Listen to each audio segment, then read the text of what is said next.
Nak tutup dah. Sikit lah. Alright, Assalamualaikum. Salam sejahtera semua. Okey, untuk video kali ni Ali nak share berkenaan dengan Cignal X50. Alright.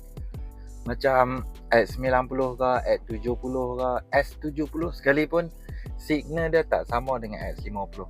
Okey. Sebab apa dia cakap macam tu? Kepada yang pengguna yang baru nak pakai X50 ni, dia akan rasa satu benda yang kekok sikit. Satu signal dia ni, kalau kita masuk ke kanan, contoh kita corner ke kanan. Alright. Dia akan ke kanan lah. Bila kita corner macam biasa. Alright. Dia akan bidah balik. Dia tutup.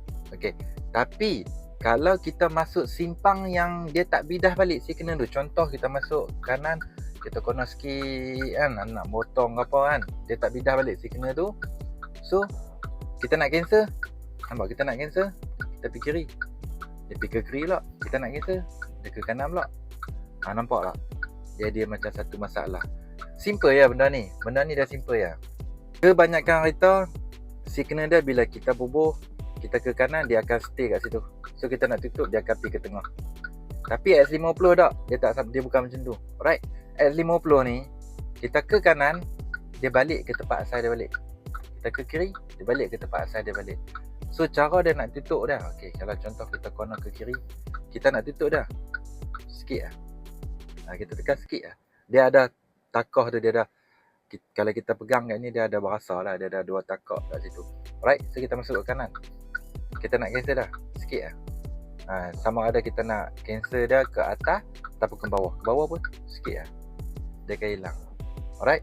Sebab batang signal dia tu, indikator signal dia tu, dia macam ni tau. Dia akan setengah kereta kita ke kanan, dia akan macam tu. Dia stay kat situ. Lepas tu dia akan bidah balik pergi sana. Betul tak? Kalau dia tak bidah pun kita boleh tutup balik. Tapi untuk X50, kita ke kanan, dia ke situ balik batang dah. Kita ke kiri, dia ke situ balik. So nak cancel dah ni, kalau orang tak tahu, dia akan jadi macam ni. Kita corner kanan, dia tak bidah balik. Dia nak cancel, dia pergi kiri. Tak cancel lagi. Nak cancel, dia pergi kanan pula. Dia jadi masalah. So dia ada sikit lah. Itu cara dah.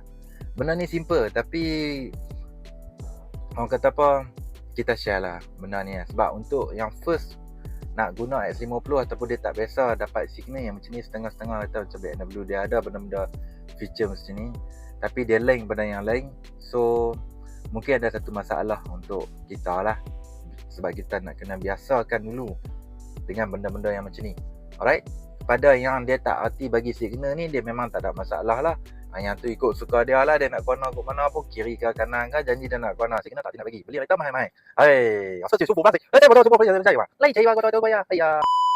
Alright. So kalau hampa nak submit loan macam biasa, tekan link kat bio, Ali akan isi sampah daripada A ke Z. Alright. Semua urusan kita online je. Kita WhatsApp je.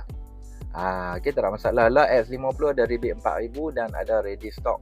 So yang mana yang nak pakai kereta raya ni, loan lepas kita ambil kereta tu. Kereta ready stock. Okay, untuk X50 semua variant. Okay. Assalamualaikum.